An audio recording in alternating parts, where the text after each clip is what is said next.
Okay, folks, it's your buddy Mike Messier, and I just saw this movie kind of early on a Friday night. There's a movie poster over there. I guess I'll be nice enough to stand up and show it to you. I just saw this film, kind of an interesting film. It's kind of a hybrid, I guess, of a documentary along with a message, and so on and so forth. So it's a message movie, and I'm trying to wrap my head around it, to be honest with you.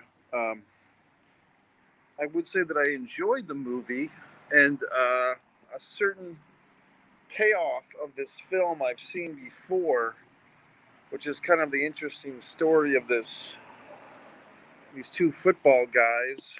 I guess I'll say spoiler, but they've known each other for their whole lives without realizing they are father and son. So maybe I'll just leave it at that. But the movie's an interesting movie. It's kind of, I mean, it's one of these Christian movies that kind of gets into the mainstream, but unlike a lot of these films that I've reviewed, a few of these other Christian films, this one is not disguising itself as a mainstream narrative. This is a in your face, pro God, Jesus experience of a film.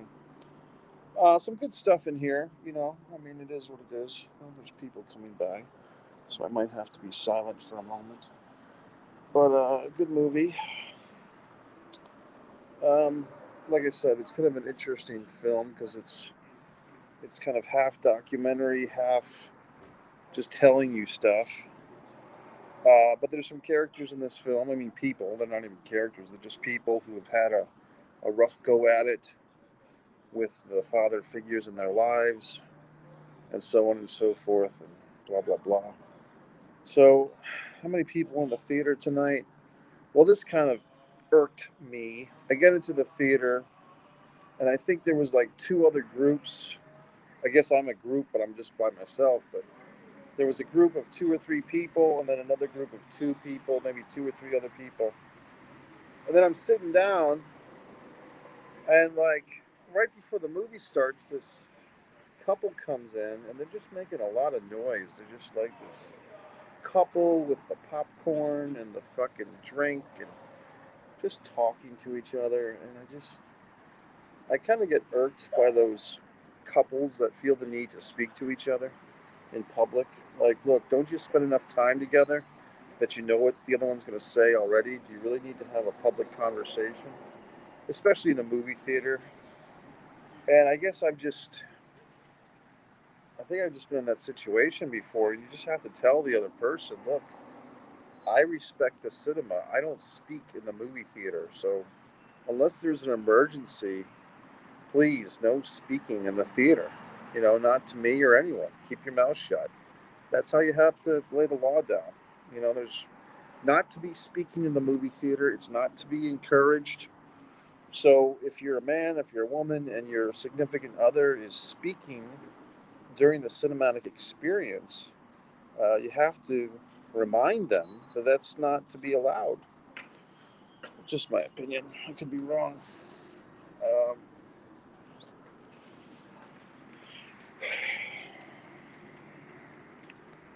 so what else? Just a lot of humans walking around me. What else can I say? So I guess I'll change topic now. I said I'd do an interactive wrestle rant or whatever the fuck. I guess, you know, kudos to Al Snow. I haven't read the story in depth, but the pro wrestler Al Snow apparently saved some kid's life recently. Kid was like swept up in the undertow. I don't know if you ever saw the movie The World According to Garp. Probably Robin Williams' best film, but just Robin Williams. I could do a whole rant about him, but The World According to Garp, my favorite film of Robin Williams, kind of early in his dramatic career, and don't get swept up in the undertow. Well, that's what happens in this film, or in real life. Apparently, Al Snow saved some kid's life from drowning. So good job, Al, for saving children's lives. You see some people. I mean, the division we're talking about wrestling now. I've already discussed the film for those that are just joining in. The division between WWE fans and AEW fans continues to widen. The fans are getting very irritated with each other. Uh, a lot of barbs. Mick Foley getting into the mix. Mick Foley kind of releasing this video, and I already did a reaction video to it, but I followed that up today.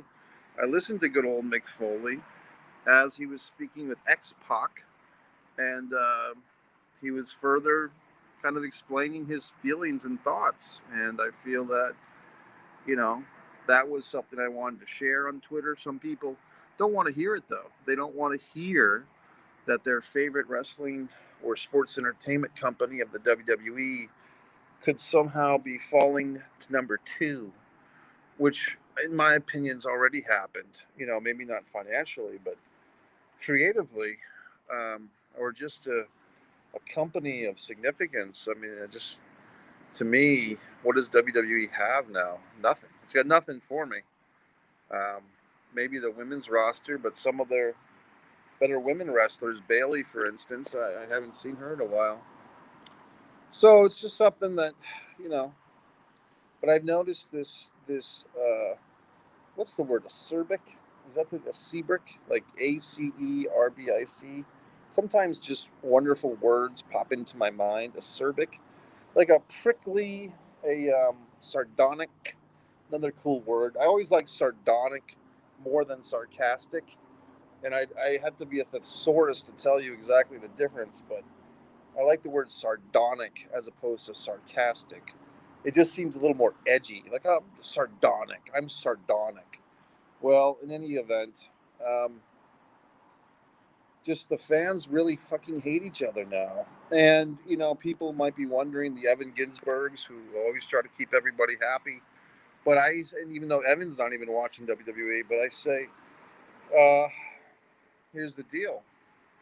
Why are the wrestling fans turning against each other? It's because pro wrestling, at its heart, is based in conflict.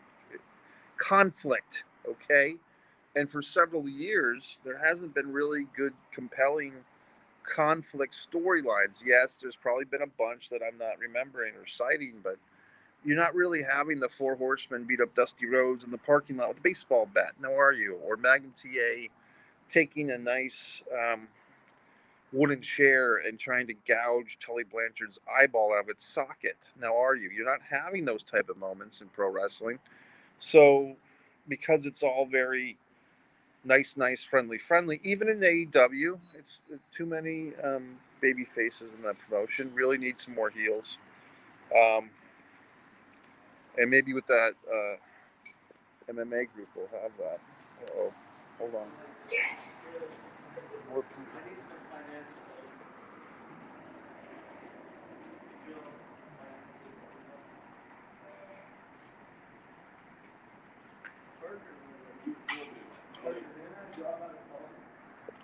More people interrupting me. But basically, with these heel groups, the lack of heel heat in pro wrestling or sports entertainment, whatever you want to call it, has made the fans their natural quest and thirst for conflict has to be perpetrated and achieved through other means, and social media has become that means. So there you have it, folks. So I don't particularly mind. I mean, I think that wrestling fans should be bitter. They should be angry. They should turn against each other. That's what makes it fun. You know what I mean? Basically, Tully Blanchard and Arn Anderson versus the Rock and Roll Express. The fans, you know, some fans should be cheering for the Rock and Roll. Some should be cheering for Tully and Arn. You know, maybe we should have different sections in the audience. Like if you ever went to a high school football game and they put the home team fans on one side and the opposition fans teams on the other side. And every once in a while, you'd have those little pockets that would sit on the other side to be rebels. But I just feel like the conflict amongst wrestling fans should be encouraged, and it shouldn't be watered down or you know, why not have conflict? It's good. It's good for people. I mean, if you can't have conflict in a world of fictional wrestling for titles, and stuff like that. When I say fictional, it just means that, it is what it is. Why not have conflict? I mean, I just don't understand why people shy away from it. Maybe because they're soft and they're yellow. That's a good term that we haven't used in a while, saying someone's yellow. Like that was like a nice old fashioned term when I was growing up. Like they're yellow. They got a yellow streak down their back. It's almost like non-politically correct now to say that. But in any event, what a night. It's Friday. Like I said, I saw this movie. I enjoyed it. I mean, I don't know. It's just one of those things. I wish that the loud couple in the theater, I almost shushed them, but I showed restraint. In this day and age, I just try not to talk to strangers in public because you just never know what's going to happen. But back in my youth, I would have totally shushed them. I mean, I just don't understand why people need to eat popcorn and make a lot of noise. Just sit there quietly and watch the film. Just, you know, that's my opinion. Okay, folks. Well, that's it. I just saw the movie and I'll be doing other things now. Subscribe to Mike Messier YouTube channel, blah, blah, blah. And yes, tomorrow is the 20th anniversary. Unbelievable. 9/11. I did post in somewhere, thanks to the 1,000 subscribers, you can now see, I think, in the post sections or the about sections or the something sections here on my YouTube channel that they posted that 9/11 student film I was in.